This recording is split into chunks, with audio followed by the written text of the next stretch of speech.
First up, a major fraud ring bust in St. Petersburg. Police arresting a store owner accused of buying, selling, and using food stamp cards.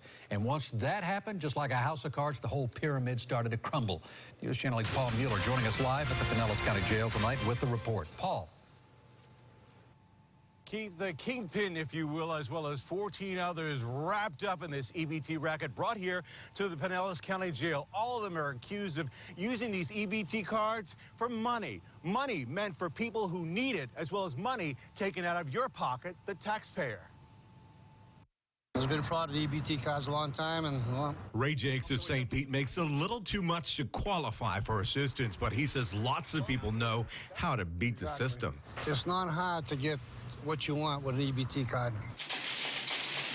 And that's why the doors of the King Food Mart are chained shut tonight. The owner, 55-year-old Will Murray of Temple Terrace, taken down today. I think he knew the gig was up. He sure did. St. Pete state and federal authorities on his tail for more than a year.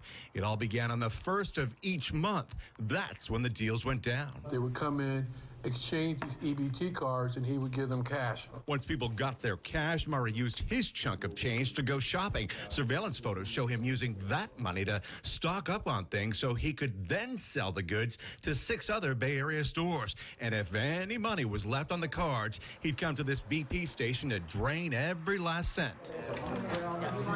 When officers made their move today, they took in about 170 grand, 2 U-Hauls full of the store's stock, more than 160 EBT cards, and a gun. For 13 years, he's been in that store, and that's what he's been doing. So he's been robbing from this community and robbing from the government. But 13 years? Come on. How did he get away with it for so long? The chief and Jake say it's happening big time, and new regulations need to be put in place to stop it. Because you can trade it in for a case of beer or anything you want. I see people do it all the time. How does the problem get solved? That I don't know.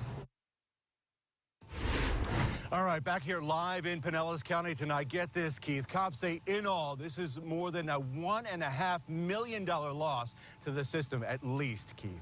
Well, and this sort of thing goes on elsewhere, but in this particular case, you said 13 years, more than $1.5 million. I mean, what are they doing? What kind of safeguards are in place to stop this sort of thing?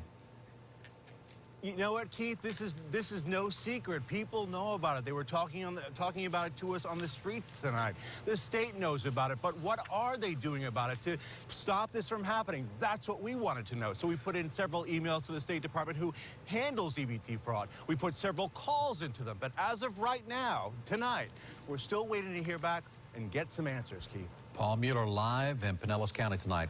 Thank you, Paul.